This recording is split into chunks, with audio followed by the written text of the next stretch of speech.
તને આ માણસનો જન્મ આ ભગવાને આપ્યો છે, એના આટલા મોટા તારા ઉપર ઉપકાર છે, એટલા માટે તારે ભગવાનનું નામ લેવાનું છે. લ્યો, એટલે આ માણસ તને બનાવ્યો છે તો કંઈક દાન ધર્મ દો, ભજન કીર્તન કરી અને પુણ્ય સંપાદન કરી લે, નહીતર આમ નામ જુવાની પણ ચાલી જશે.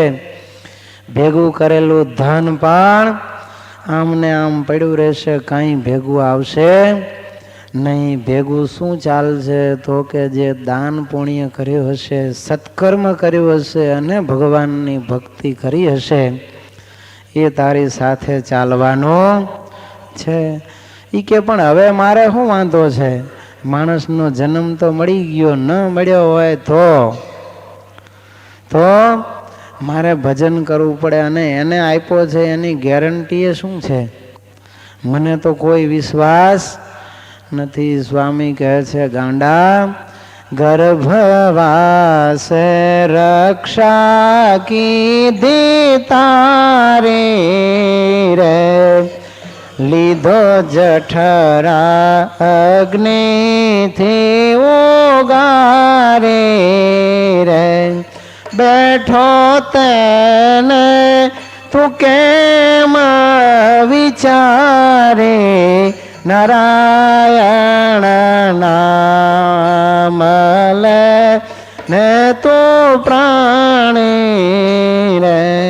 સ્વામી કહે છે, મારું માન, અત્યારે તો તું ઉદરની બહાર આવી ગયો છું, પણ માના ઉદરમાં હતો ત્યારે ભયંકર તને પીડા થતી હતી. 10 મહિના માના ઉદરમાં ઊંધે મસ્તક ઝૂલ્યો જીજો. 9 મહિના ઉપર તો તને માના ઉદરમાં ઊંધે માથે રાખવામાં આવે છે. એ વખતે તને ભયંકર પીડા થતી. કોમળ જાણી બહુ કરડતા કરમિયાને વળી કીડાજી, કીડા ને કરમિયા તને બટકા ભરતા ત્યારે પાહીમામ પાહીમામ કરતો તો, રક્ષા કરો રક્ષા કરો, બચાવો બચાવો. મળમૂત્રની ક્યારી વચ્ચે તો માના ઉદરમાં હતો. એ વખતે જઠરાગ્નિથી ભયંકર તને પીડા થતી હતી. એ રક્ષા, એ પીડામાં તારી રક્ષા કેવળ આ ભગવાને કરી છે.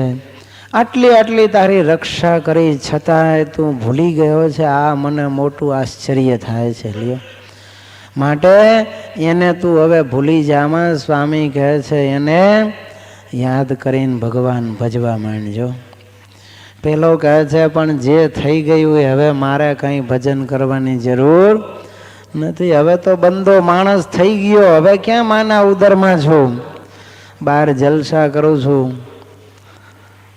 હોન્ડા લઈને ફરું છું 100ની ઝડપે, ને હવે મને હોની ચિંતા, હવે મારે ક્યાં ભજન કરવાની જરૂર છે. બાઇક ઉપર નીકળ્યા હોય આમ ખુલ્લી છાતીએ, જાણે દુનિયાનો રાજા સિકંદર બાદશાહનો હોય એમ જાતા હોય હો, 2 વાઘોમાં તમે જો. પણ સ્વામી કહે છે, કાયા માયા છે જો તારી કાચી રે, એને રંગે રહેજે માં તું રાચી રે. બ્રહ્માનંદ કહે વાત સાચી, નારાયણ નામ લેને તું પ્રાણી રે. સ્વામી કહે છે, ભલે અત્યારે તું બોડી બિલ્ડર હોય, કોણી મારીને આખલાને બેહાડી દે એવો તાકાત વાળો હોય, કે પછી સુમો પહેલવાન હોય, કે મોટો એથ્લેટ હોય, પણ તારી આ કાયા છે ને એ ઘડીક તાવ આવી જાય તો કેવો પલ્લેલ કુકડા જેવો થઈ જાય, એક દી મેલેરિયા ઝાડા ઉલટી થઈ જાય તો. ટાટા સુમો પહેલવાન હોય તો બાટલા ચડાવવા પડે, જો ડિહાઇડ્રેશન થઈ જાય તો ઝાડાને ઉલટી થઈ ગઈ હોય તો કેવો થઈ ગયો હોય કયો છે. માટે સ્વામી કહે છે, કાયા માયા છે જો તારી કાચી રે. આ તારી કાયા ને આજે કંઈ બંગલા મોટર ગાડી બધુંય કાચું છે એ કોઈ સાચું નથી, નાશવંત છે આ બધું. એટલે એના રંગમાં તું રાચી રહીશ અને એના અભિમાનમાં ફરીશ તો પાછળથી પસ્તાવાનો વારો આવશે. સ્વામી કહે છે તને અત્યારે આ જુવાની છે અને ધન ને જોબનનું જોર છે એટલે તું માનતો નથી, પણ હું તને સાચી વાત કહું છું કે તું આ ભગવાનનું ભજન કરી લે તો તારું કલ્યાણ થશે. આરત રાખી ન ઉચ્ચાર રામ કૃષ્ણ મુખવાણી, આરત રાખી નવ ઉચ્ચાર રામ કૃષ્ણ મુખવાણી. ગ્રામ્ય કથાના દિયે ગપોટા, ગ્રામ્ય કથાના દિયે ગપોડા, જૂઠે જૂઠા જાણી રે ગાફલ બેગર જો આતના તેડે ગુમાયો, ગાફલ બેગર જો આતના એડે ગુમાયો. સ્વામી કહે છે આરત રાખી ન ઉચ્ચારે રામ કૃષ્ણ મુખવાણી. જો રોમાંચિત ગાત્ર અને ગદગદ કંઠે થઈ અને ભગવાનનો ઉચ્ચ સ્વરે કરીને નામ સંકીર્તન આ જીવ કરતો નથી, પણ આખો દિવસ ગામ ગપાટા મારવા હોય તો થાકતો નથી લ્યો. માટે આ જીભ ભગવાને જે આપી છે ને એ હરિ સંકીર્તન કરવા આપી છે. એટલે ભગવાનનું નામ સંકીર્તન કરી લેવું, ભગવાનના આપેલા પદાર્થો આપણે ભગવાનને અર્થે વાપરવા જો. તુલસીદાસજી કહે છે अरे राम नाम में आलसी और भोजन में होशियार, तुलसी ऐसे नर को ए जी बार बार धिक्कार. તુલસીદાસજી કહે છે ભગવાનનું નામ લેવામાં આળસ થાય અને ખાવામાં બધાયથી પહેલો હોય એવા મનુષ્યને તો કરોડ કરોડ ધિક્કાર છે. જો કે આવો અણમોલા માણસનો દેહ મળ્યો, આવી સરસ મજાની ભગવાને જીભ આપી અને કોયલ જેવો કંઠ આપ્યો તોય એ જીવ ભગવાનનું નામ લઈ શક્યો નહીં લ્યો. માટે જેને ભગવાને માણસ બનાવ્યા છે એને તો અવશ્ય મનમાં વિચાર કરવો કે આપણને ભગવાનનું ભજન કરવા, એના કીર્તનો કથા વાર્તા કે નામ સંકીર્તન કરવા માટે જ ભગવાને આ જીભ આપી છે લ્યો.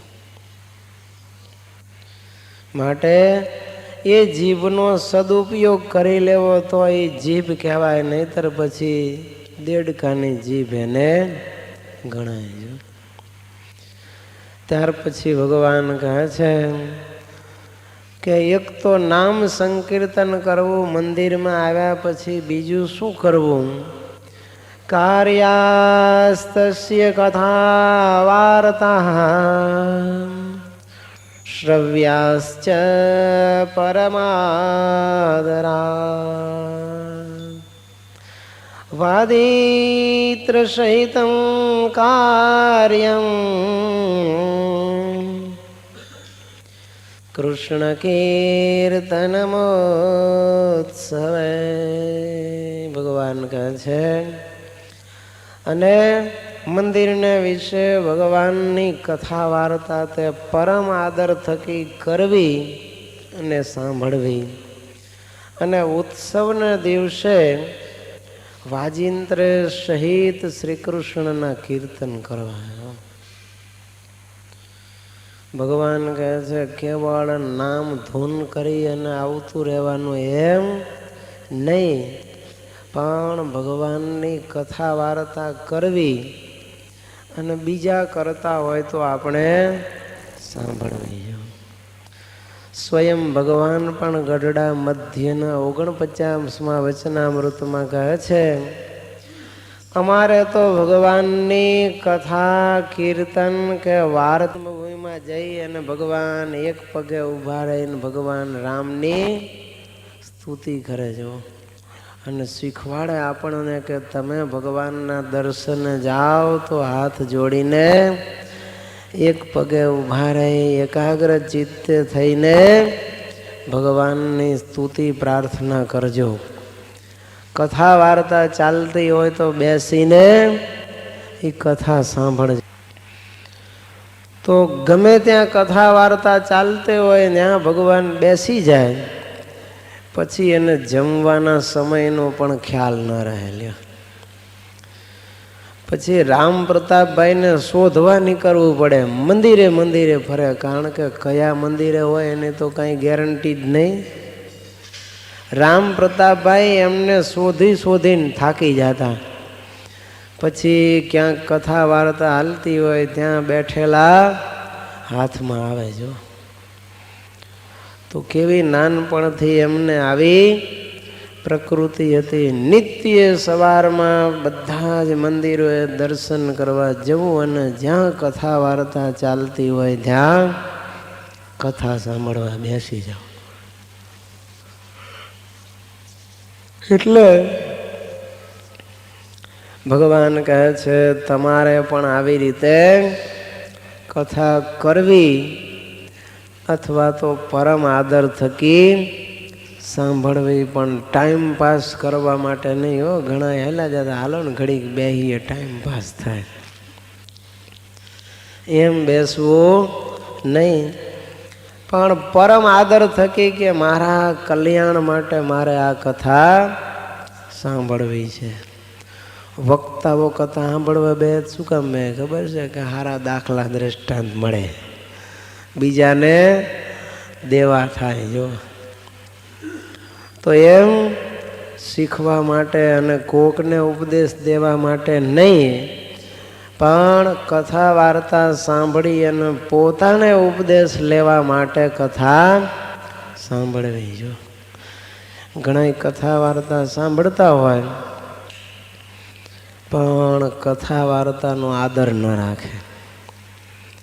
લાંબા પગ કરીને બેઠા હોય, કોલમ ગોતી લીધો હોય થાંભલો અને ત્યાં બેઠા બેઠા ઓઠીકણ દઈને બેઠા હોય ને પછી ઊંઘી જાય બેઠા બેઠા. તો એમ કથા સાંભળવી નહીં, આદર ન કહેવાય કથા સાંભળવાનું. પણ એકદમ સ્થિર એકાગ્ર થઈને ઇન્દ્રિયો અંતઃકરણ બધાય કાં તો ભગવાનની મૂર્તિમાં જોડીને કથા સાંભળવી, કાં પછી કથા વાર્તા થતી હોય એ વક્તા સામુ દ્રષ્ટિ રાખીને કે બાજુમાં ભગવાનની મૂર્તિ હોય તો એના સામે દ્રષ્ટિ રાખીને કાન તો કેવળ કથામાં જ રાખવા અને એક એક શબ્દ જેમ આકાશમાંથી હીરા પડતા હોય, હીરા અને કેવા દોડીને લઈ લે. વરસાદની જગ્યાએ મોટા મોટા કરા પડે છૂટા છૂટા હીરાના, તો એ કંઈ જવા દે, જેટલા હાથમાં આવે એટલા ખેંચીને પોતે લઈ લે ને, બીજાના ભાગમાં ન આવવા દે. એમ આ કથાના શબ્દો છે ને એ સાચા હીરા છે એમ માનીને જેટલા શબ્દો પકડાય એટલા પકડીને કાનમાં નાખી દે. પણ એમ ન માને કે આ તો બીજાને લાગુ પડે છે, મારા માટે નથી. ઘણા કથામાં વાત આવે એટલે બાજુવાળાને ઠોહો મારે જોયું, યાદ રાખજે આ તારા માટે છે, એના માટે નથી, આપણા માટે જ આ કથા છે એમ માનીને સાંભળવી. પણ પરબારાએ સ્વાહા કરવું નહીં. ઘણા કથા સાંભળતા હોય તો ભેગી બીજી પ્રવૃત્તિ કરતા હોય. નાન્ય કાર્યેષુ લાલસ એમ લખ્યું સત્સંગી જીવનમાં. ગામડામાં ભાગવત બહેન ચોકમાં, પછી બૈરાઓ પાછા તુવેર લઈ આવ્યા હોય, કોક ભીંડો લઈ આવ્યા હોય, એ કોક વળી ભરત ગૂંથણ લઈ આવે. બેઠા બેઠા ભરત ગૂંથતા જાય ને કથા સાંભળતા જાય, અને શાક બીટતા જાય ને કથા સાંભળતા જાય. તો એ કથાનો આદર ન કહેવાય. શું કહ્યું? વક્તા સાક્ષાત બોલતા હોય અને એવા સમયે કથા સાંભળતા હોય તો પછી બીજા કોઈ કાર્યમાં એની વૃત્તિ હોવી જોઈએ નહીં. કેવળ કથા સાંભળવા સિવાય કોઈ પ્રવૃત્તિ એને કરવી જોઈએ નહીં. તો એમ કહેવાય કે આ આદર થકી કથા સાંભળે છે. તે પુરુષો પાછા વળી આમ થાંભલાના ઓથે બેઠા હોય ને ખિસ્સામાંથી કુબેરની પડીકી કાઢી 50-50 કરીને ખાતા હોય, અને વક્તાનું ધ્યાન ઝુકાવીને પાછા છાપું લઈને બેઠા હોય. રિલાયન્સના કેટલા છે, ટાટાનો શું ભાવ છે, બેઠા બેઠા એ કરતા હોય. તો કોક વળી પાછો આવી ગયો હોય સેલ્સમેન, એ પાછો ફોર્મ લઈને આવ્યો હોય કે લ્યો આ ભરો. કોકના ભરણા હોય કંપનીને, બેઠા બેઠા ફોર્મ ભરતા હોય. વેપાર ધંધા કરતા હોય તો બાજુમાં કોક બેઠા હોય તો સોદો કરી લે. તો એમ કથા સાંભળતા સાંભળતા બીજી પ્રવૃત્તિ કરવી એને આદર થકી કથા સાંભળી કહેવાય નહીં. એટલે કેવળ કથા સાંભળવી એ જ આપણું પ્રયોજન હોવું જોઈએ. ભાગવતની અંદર પણ ભગવાનના ભક્તો માટે લખ્યું, શૃણવંતી ગાયંતી ગુણંતી ભીક્ષણસ સ્મરંતી નંદંતી તવે હિતમ જના તૈવ પશ્યંતી અચિરેણ તાવકમ ભવ પ્રવાહો પરમમ પદાંબુજમ. ભગવાનને કહે છે, હે કૃષ્ણ, તારા નામ અને રૂપોને સાંભળતો, નામ સંકીર્તન કરતો, કહેતા ઉચ્ચારણ કરતો, ચિંતન કરતો, જે તમારા ચરણ કમળમાં ચિત્તને સ્થિર કરે છે તે મનુષ્ય ફરી આ સંસારમાં જન્મતો નથી.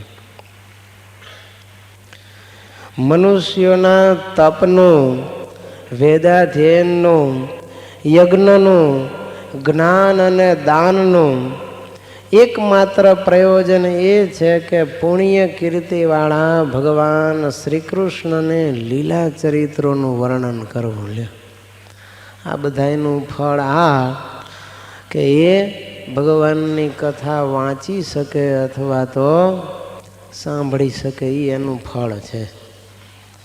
આટલું મોટું ફળ એનું લખ્યું છે. જો પિબંતી એ ભગવત આત્મન સતામ કથામૃતમ શ્રવણમ પદેષુ સંભૃતમ પુનંતિ તે વિષય વિદુષાતિશયમ વ્રજંતી તચ્ચરણ સરોરુહાંતિકમ. કહે છે, જે જનો ભગવાનની કથારૂપ અમૃતને કાનરૂપી પડિયામાં ભરીને પાન કરે છે તે મનુષ્યો વિષયોથી મલિન થયેલા અંતઃકરણને શુદ્ધ કરે છે અને ભગવાનના ચરણ કમળ સમીપમાં એ જાય છે. કથા શ્રવણથી શું થાય તો કે જ્ઞાન થાય, વૈરાગ્ય થાય, ચિત્તની પ્રસન્નતા પ્રાપ્ત થાય અને મોક્ષ સંમત માર્ગ, ભક્તિ યોગ અને કલેશોનો નાશ ને મોહનો નાશ, આટલી પ્રાપ્તિ આ જીવને કથા શ્રવણથી થાય છે. લ્યો ગોપીઓ તો એમ કહે છે, તવ કથામૃતમ તપ્ત જીવનમ. એ કે જે આ સંસારના ત્રાસથી તપી ગયા છે, થાકી ગયા છે, હારી ગયા છે, કંટાળી ગયા છે, એવા લોકો માટે પણ હે ભગવાન તમારી આ કથા છે ને એ નવ જીવન રૂપ છે. લ્યો જે આત્મહત્યાના વિચારો કરતા હોય એના માટે આ કથા છે એ જીવન છે, અમૃત છે કથારૂપી. એનું પાન કરે તો એને આત્મહત્યાના વિચારો ટળી જાય અને નવું જીવન જીવવાની એક નવી દ્રષ્ટિ પ્રાપ્ત થાય. એટલે ભગવાન કહે છે, ભગવાનના કથા વાર્તા જે થતા હોય ત્યાં આપણે અવશ્ય એનું શ્રવણ કરવું. એનું ફળ સૌથી મોટું છે. જો ભાગવરણ સરોરુહાંતિકમ કહે છે, જે જનો ભગવાનની કથારૂપ અમૃતને કાનરૂપી પડિયામાં ભરીને પાન કરે છે તે મનુષ્યો વિષયોથી મલિન થયેલા અંતઃકરણને શુદ્ધ કરે છે અને ભગવાનના ચરણ કમળ સમીપમાં એ જાય છે. કથા શ્રવણથી શું થાય તો કે જ્ઞાન થાય, વૈરાગ્ય થાય, ચિત્તની પ્રસન્નતા પ્રાપ્ત થાય અને મોક્ષ સંમત માર્ગ, ભક્તિ યોગ અને કલેશોનો નાશ ને મોહનો નાશ, આટલી પ્રાપ્તિ આ જીવને કથા શ્રવણથી થાય છે. લ્યો, ગોપીઓ તો એમ કહે છે, તવ કથામૃતમ તપ્ત જીવનમ. એ કે જે આ સંસારના ત્રાસથી તપી ગયા છે, થાકી ગયા છે, હારી ગયા છે, કંટાળી ગયા છે, એવા લોકો માટે પણ હે ભગવાન તમારી આ કથા છે ને એ નવજીવન રૂપ છે. લ્યો, જે આત્મહત્યાના વિચારો કરતા હોય એના માટે આ કથા છે એ જીવન છે, અમૃત છે કથારૂપી. એનું પાન કરે તો એને આત્મહત્યાના વિચારો ટળી જાય અને નવું જીવન જીવવાની એક નવી દ્રષ્ટિ પ્રાપ્ત થાય. એટલે ભગવાન કહે છે, ભગવાનના કથા વાર્તા જે થતા હોય ત્યાં આપણે અવશ્ય એનું શ્રવણ કરવું. એનું ફળ સૌથી મોટું છે. જો ભાગવતજીની અંદર પણ ભગવાને કહ્યું કે હું જપ, તપ, યોગ્ય યોગ, સાંખ, વેદાંત આ બધાનું જ્ઞાન તમે મેળવો કે ધર્મ નિયમ પાળો, એનાથી હું એવો પ્રસન્ન નથી થતો જેવો સત્સંગે કરીને થાઉં છું. કહેતા સૌથી શ્રેષ્ઠ પ્રસન્નતા ભગવાનની ઉતરતી હોય તો એ આ કથા વાર્તા કરવી અને સાંભળવી એનાથી થાય છે. સાધુ સંતો બીજું શું કરે છે કયો?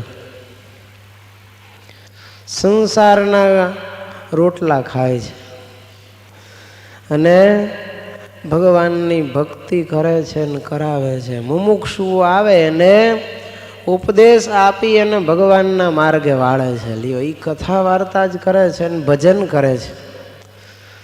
તો ગ્રહસ્થો કરતાં પણ ત્યાગીઓ ભગવાનને વિશેષ વાલા લાગે છે. એનું કારણ શું ભાઈ?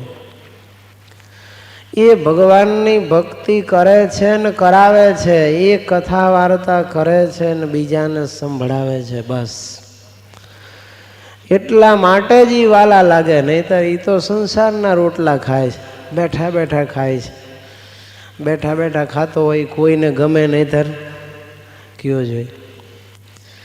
તમારો સગ્ગો પેટનો દીકરો હોય ને તોય મોટો થાય ને કમાય નહીં ને તો તમને ન ગમે. લ્યો, ગમે?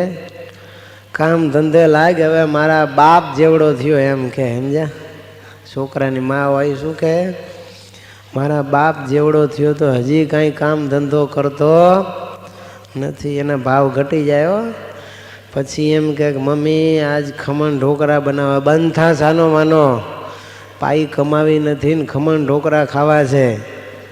પણ કમાઈને લાવતો હોય તો બેટા આજ શું બનાવવું છે તું કે એ બનાવી દે. લ્યો, બેઠા બેઠા ખાય એના કોઈ ભાવ રહેતા નથી. તમે જુઓ, પણ સાધુ સંતોના ભાવ વધે છે એનું કારણ એ આદર સહિત ભગવાનની કથા વાર્તા કીર્તન કરે છે અને બીજાને કરાવે છે અથવા તો સંભળાવે છે, એટલે જ ભગવાન એના ઉપર રાજી થાય. એ જો બેઠા બેઠા રોટલા તોડતા હોય તો એને તો જમપુરીમાં તમે પાપ કર્યા હોય ને એના કરતાં વધારે સજા ભોગવવાની થાય. માટે ભગવત કથામાં આદર હોવો જ જોઈએ. ભગવાને જો કહ્યું કે જેને કથા વાર્તામાં પ્રીતિ નથી એની કોરની એમ અટકળ કરવી જે એમાં કોઈ દિવસ રૂડા ગુણ આવશે નહીં. લ્યો, એમને એમ ગલ્લે બેહીને કોઈ સુધરી જાય નથી સુધરતા. જો સાધુ સંતોની પાસે જાય 5-10 મિનિટ, કલાક, 2 કલાક કંઈક ભગવાનની વાતો સાંભળે તો એના જીવનમાં પરિવર્તન આવે છે. એને એમ થાય કે વાત સાચી છે, હું તો પશુને પાડે આ જીવન જીવું છું, એના બદલે આ સંત કહે છે એમ કરીશ તો માણસ થઈ. અરે ક્ષણવારના સત્સંગ આમોલ જીવનમાં પરિવર્તન લાવી દે છે. તમે જો સાધુ સંતો પાસે થોડીક વાર પણ કથા વાર્તા કરે તો એ માણસના જીવન પરિવર્તન થઈ જતા હોય છે. ડાકોમાંથી ભગવાનના ભક્ત થઈ જતા હોય છે. જો રામા ખાચર ને એ 3 જણા, ઓઘડ ખુમાણ ને રામ ખુમાણ 3 જણા બારવટું ખેલતા. લ્યો, ભાવનગરના દરબાર સાથે. પણ યોગાનંદ સ્વામી એક વખત એના ગામ ગયેલા ને એમના મુખે થોડી વાર કથા વાર્તા સાંભળી તો બારવટું ખેલવાનું બંધ કરી દીધું અને કંઠી પહેરી લીધી. તમે જુઓ, એટલે સંતોની કથા વાર્તા સાંભળે ત્યારે કેટલું મોટું પરિવર્તન આ જીવનમાં આવી જાય છે. નરકનો કીડો થવાનો હોય એના બદલે અક્ષરધામનો મુક્ત બની જાય. એટલે આ દુનિયામાં મફતમાં મફત અને મોંઘામાં મોંઘું કોઈ હોય તો એ સત્સંગ છે, આ કથા વાર્તા. કયો એના વગર કોઈના કલ્યાણ ન થાય. એમને એમ ભક્તિ કરતા હોય ને તોય ક્યાંક એ થાપ ખાઈ જાય.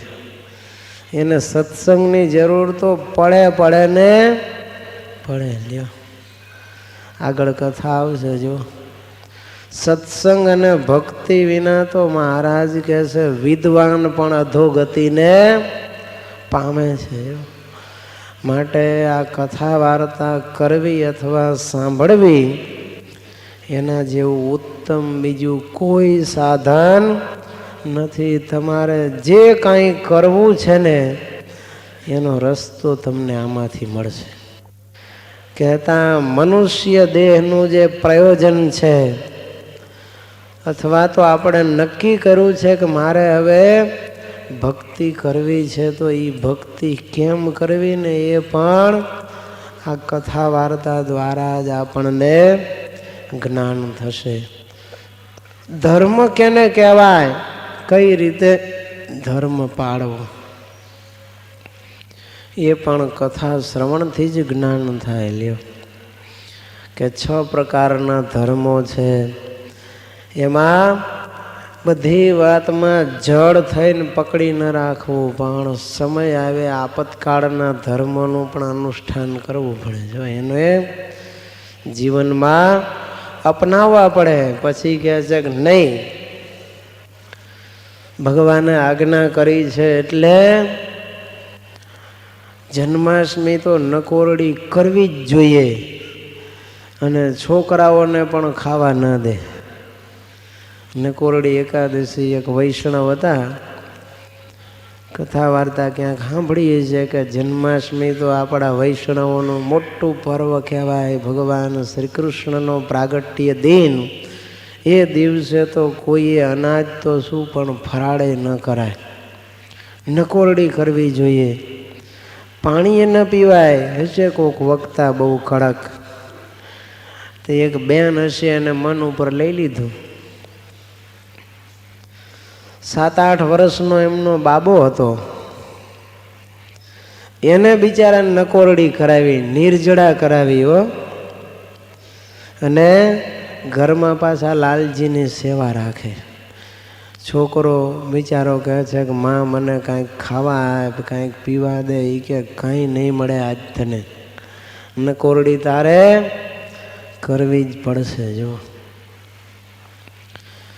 છોકરો કહે છે કે માં મને બહુ ભૂખ લાગી છે, બહુ તરસ લાગી છે. ત્યારે કે ભગવાનનો જન્મ થયા પહેલાં કાંઈ નહીં, કાનો જન્મે પછી તને હું પાણી પંચામૃત ને પંચાજીરી આપી છે, પહેલાં કાંઈ નહીં. 11 વાગે છોકરો કહે છે માં મને કમસે કમ પાણી પા. એ કે કાનો જન્મે એ પહેલાં કાંઈ નહીં. છોકરો કહે છે માં એ કાનો જન્મતા જન્મ છે, પણ આ તારો કાનો મરી જશે, માટે પાણી પાજો. તો આમ તરસા મારી નાખે છોકરાઓને. તો 5-7 વર્ષના છોકરા હોય એને કંઈ આપણે નકોરડી કરાવવાની હોય નહીં.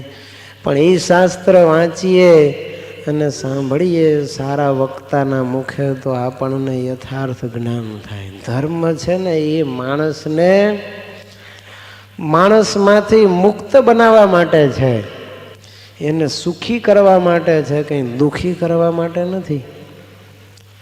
માટે એક નિયમો હોય ને એની અંદર પણ કોઈક અપવાદ હોય, ક્યાંક છૂટછાટ હોય. જેવી વ્યક્તિ અને જેવા સંજોગો મહારાજે આગળ લખશે. જો દેશ કાળ વય જાતિ અવસ્થા દ્રવ્ય અને સામર્થ્ય પ્રમાણે પ્રાયશ્ચિત કરાવવા. તો એમ આખરે ધર્મ છે એ તો માણસને સુખ આપવા માટે છે. તો એ ધર્મનું અનુષ્ઠાન કરતાં કરતાં માણસ મરી જાય તો એ ધર્મનું ફળ શું કયો?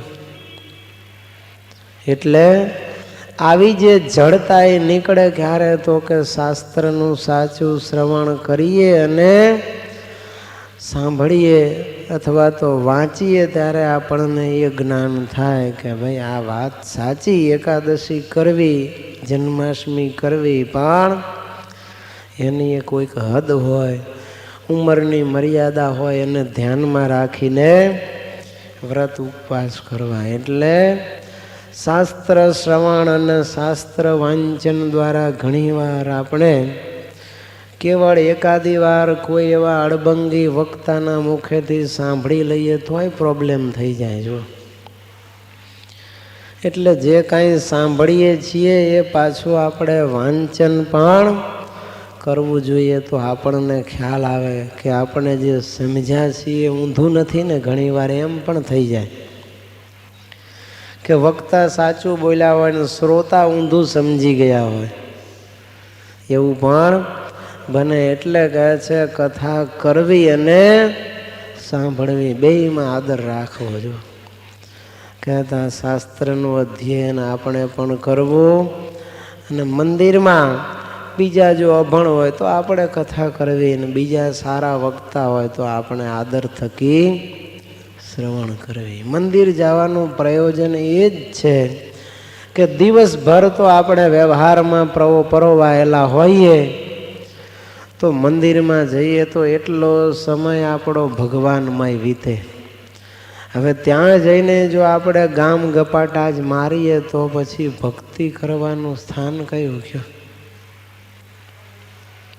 માટે મંદિરમાં ગયા ત્યાંથી તે પાછા આવીએ ત્યાં સુધી તો કેવળ ભગવાનમય જ આપણું જીવન હોવું જોઈએ. વળી મહારાજ કહે છે ઉત્સવના દિવસે વાજિંત્રે સહિત ભગવાનના કીર્તન કરવા. આ વિશેષ ભગવાને આપણને આજ્ઞા કરી કે ચાલો દિવસોએ ભગવાનના કથા કીર્તન તમે જે કરતા હોય કરવા, પણ ઉત્સવના દિવસે તો વાજિંત્રના તાલ સાથે કીર્તન કરવા. કારણ કે જાજી મેદની થઈ હોય, બધાને સંગીત અતિશય પ્રિય હોય. એટલે વાજિંત્રની સાથે કીર્તન કરવામાં આવે ત્યારે બધાને સુરાતન ચડે અને આનંદ આવે. એટલા માટે ભગવાન કહે છે વાજિંત્ર સહિત ભગવાનના કીર્તન ઉત્સવના દિવસે કરવા, પણ એમાંય પાછી કાળજી રાખવી. પ્રથમના 22મા વચનામૃતમાં ભગવાન કહે છે કે મૃદંગ, સારંગી, સરોદા, તાલ ઇત્યાદિક વાજિંત્ર વજાડીને કીર્તન ગાવા, તેને વિશે જો ભગવાનની સ્મૃતિ ન રહે તો એ ગાયું ન ગાયા જેવું છે. ને ભગવાનને વિચારીને તો જગતમાં કેટલાક જીવ ગાય છે તથા વાજિંત્ર વગાડે છે, પણ તેણે કરીને શાંતિ મનમાં આવતી નથી. તે માટે ભગવાનના કીર્તન ગાવા તથા નામ રટણ કરવું તથા નારાયણ ધુન્ય કરવી ઇત્યાદિ જે કરવું તે ભગવાનની મૂર્તિ સંભાળીને જ કરવું. જો ઘણા કેવળ તાલમાં જ માનતા હોય, સુરાતન ચડે ઢોલકી વાગે તો જ, ઓલા ભુવાના જેમ ડાકલી વાગે ને પછી ઓતાર આવે, એમ ઘણાને જો વાજિંત્ર હરખા તાલમાં વાગતા હોય તો જ સુરાતન ચડે, તો જ ગાય, નહીતર ધૂને ન ગાય, કીર્તન ન ઝીલે. અમુક તો એવા બેઠા હોય આમ દિવેલ પીધું જેવું મોઢું કરીને, એટલી સરસ ભગવાનની ધૂન ગવાતી હોય તોય મોઢું બગાડીને બેઠા હોય. માટે ભલે તાન ચડાવવા માટે આ બધું છે, પણ એ ન હોય તોય આપણને તો ભગવાનની ધૂન કીર્તનમાં આનંદ આવવો જ જોઈએ. અને એ આનંદ સાથે ભગવાનની મૂર્તિની સ્મૃતિ રહેવી જોઈએ મહારાજ. નહીતર તો પછી જગતના જીવો કલાકારો બધા ગાતા જ હોય છે ને સ્ટેજ ઉપર, હજારો અને લાખો લોકોની મેદની ભેગી થાય છે, પણ મહારાજ કે એ ગાતા હોય અને એને ભગવાનનો મહિમા ન હોય, ભગવાનની સ્મૃતિ ન હોય, તો એનું ગાયેલું ન ગાયા જેવું છે. જસ્ટ લાઈક ટેપ રેકોર્ડર, પછી એ શું કહેવાય, કેસેટ કહેવાય. કેસેટ ચડાવીએ તો નથી સરસ મજાની વાગતી, જેવું રેકોર્ડિંગ થયું હોય એવું. એમ જો એને ભગવાનની સ્મૃતિ નથી, એનો આનંદ આવતો નથી, એને ભગવાનના ચરિત્રો હું ગાઉં છું, કીર્તન ગાઉં છું, એવો ભાવ એને નથી, તો પછી ગમે એવો તાલ મિલાવીને ગાતા હોય, લોકોને મંત્ર મુગ્ધ કરી દેતા હોય, છતાં પણ એનું ગાયું ન ગાયા જેવું છે. જો તાનસેન કેવો ગાયક હતો, કયો વર્લ્ડ બેસ્ટ ગાયક કહેવાતો ને. દિલ્હીનો બાદશાહ પોતાની પાસે કાયમ રાખતો, એને બાદશાહનું દિલ બહેલાવે એ ગાઈને. એક દી બાદશાહને વિચાર આવ્યો કે તાનસેન આવું ગાય છે તેનો ગુરુ કેવો ગાતો હશે. તાનસેનને કહે છે કે મારે તારા ગુરુના ભજન સાંભળવા છે. તારા ગુરુ કોણ છે? તારે કે મારા ગુરુનું નામ હરિદાસ. ચાલ મને ત્યાં લઈ જા ને તારા ગુરુના ભજન સંભળાવે. ત્યારે કે સાંભળો, એ કાંઈ તમે કોણ ગાય એવું નથી, તો એને મનમાં આવે તેથી ગાય, અને એને ખબર પડશે કે તમે સાંભળવા આવ્યા છો તો એ ગાશે જ નહીં. માટે એના ભજન સાંભળવા હોય તો એ જ્યારે ગાતા હોય ત્યારે સાંભળી લેવા જોઈએ. તમે કયો નહીં સંભળાવે એવું બને નહીં. માટે એના ભજન સાંભળવા હોય તો મહિના 2 મહિનાનું સીધું સામાન ભેગું લઈ લ્યો, અને તમે હું 2 જ જણા, ત્રીજો કોઈ ન જોઈએ. અને એ જ એની મસ્તીમાં આવીને ગાય ત્યારે આપણે સાંભળી લેવાનું, પણ એની સામે જવાનું નહીં. જો આવી રીતે બાદશાહ અકબર અને તાનસેન 2 જણા એના ગુરુનું ભજન સાંભળવા નીકળ્યા. જંગલમાં એ તો આશ્રમમાં રહેતા, બાજુમાં નાનકડું સરસ મજાનું કલકલ કલકલ ધ્વનિ કરતું ઝરણું વહે. સસલાઓ, મૃગલાઓ આદિક વન્ય પ્રાણીઓ અને કોયલ આદિક પક્ષીઓ બધા પોતાના મીઠા શબ્દો કરે અને ઘાટી જાડીની ઘટામાં ગુરુનો આશ્રમ. તાનસેને દેખાડ્યા દૂરથી ગયા, પેલા બેઠા ને એ મારા ગુરુ જો. હવે આપણે અહીંયા ખાનગીમાં બેહો ને એ ગાય તે દી સાંભળી લેવાનું. 1 દી 2 દી 3 દી, પણ એના ગુરુ તો મોજમાં આવે ત્યારે ગાય, નહીતર ભજન કીર્તન સંશોધન શાસ્ત્ર લેખન કર્યા કરે. અકબર કે આ કેદી ગાય છે, જાને ભલામણ કરને એક ભજન સંભળાવી દે તો કામ પતે. ત્યારે કહે છે એ આપણે કહેશું તો ગાવાના હશે તોય નહીં ગાય, માટે એની રાહ જોવી પડશે તમારે. એમ કરતાં કરતાં એક દિવસ ગુરુ છે ને ઝરણામાં સ્નાન કરવા ગયેલા. સરસ મજાનું પ્રાકૃતિક સૌંદર્ય અને વાતાવરણ એ જોઈને ગુરુ મોજમાં આવી ગયા. બાજુમાં હરણાઓ પાણી પીતા હતા, સસલાઓ ખેલકૂદ કરતા હતા, પક્ષીઓ પણ મીઠો કલરવ કરતા હતા. ને એવા સમયે હરિદાસ હતા ને એ મોજમાં આવી ગયા ને પોતાનું સાજ લઈને સૂર છેડ્યા અને ભજન ગાવા લાગ્યા. જેમ જેમ કડી મુખમાંથી નીકળતી ગઈ ને તેમ તેમ પ્રકૃતિના તત્વ ઉપર અસર થતી ગઈ. લ્યો, કોયલ આદિક પક્ષીઓ હતા એને એના પોતાના કલરવને ટહુકા બંધ કરી દીધા. સસલાએ ખેલકૂદ બંધ કરી દીધી. હરણાઓ ઘાસ ચરવાનું બંધ કરી અને આ ગુરુનું ભજન સાંભળવા લાગ્યા. એટલું જ નહીં, ઝરણું જે કલકલ કલકલ ધ્વનિ કરતું હતું ને ઝરણું થંભી ગયું. વૃક્ષોના પાંદડા હાલતા બંધ થઈ ગયા. અકબર જોવા માંડ્યો કે આ અસર. તાનસેનને કહે છે કે તું ગાય છે ત્યારે તો આવું થતું નથી. તું પણ હરિદાસનો ચેલો છે તો તું ગાય ત્યારે આમ કેમ નથી થતું? આ તો પ્રકૃતિના એક તત્વને સ્પર્શી જાય છે અને તારા ભજનમાં આવી કોઈ સ્થિતિ મેં જોઈ નથી. આનું કારણ શું?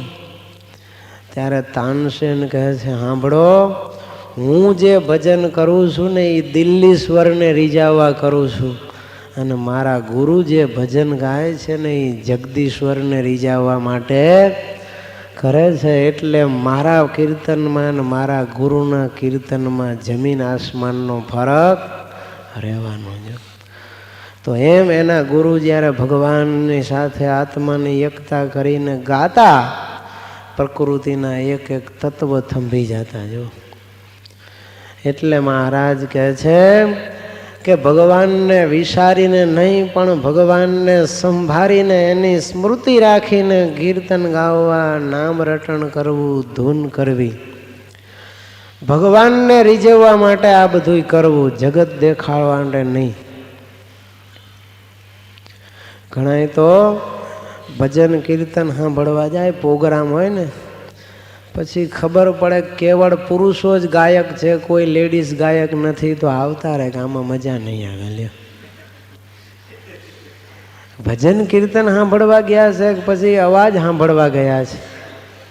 બને આવો ફરમાઈશ આવે તો પુરુષોની ફરમાઈશ આવે તો લેડીઝ સિંગર હોય ને એના જ ગાયન આવવા દે એમ કહેજો. તો એ લોકો પણ ગાતા હોય, કેવળ એની શ્રોતાઓ ઉપર નજર હોય છે કે અમે ગાઈએ છીએ એ લોકોને ગમે છે કે નહીં, શ્રોતાઓ કેટલા છે. ઝાઝા જો રસિકો હોય સાંભળવાવાળા તો એને સુરાતન ચડે, નહીતર હરખું ગાય નહીં. બિસ્મિલ્લા ખાન રૂપિયા ઉપર ગાય. અમુક રૂપિયા એને નક્કી કર્યા હતા એટલા આપ્યા તો કલાક રહીને બંધ કરી દીધું કે હવે નહીં વાગે. જો ખોટો ઝઘડો કરીને કે આ બધા હરખું વગાડતા નથી એમ કરીને હંકેલો કરીને બેસી ગયો.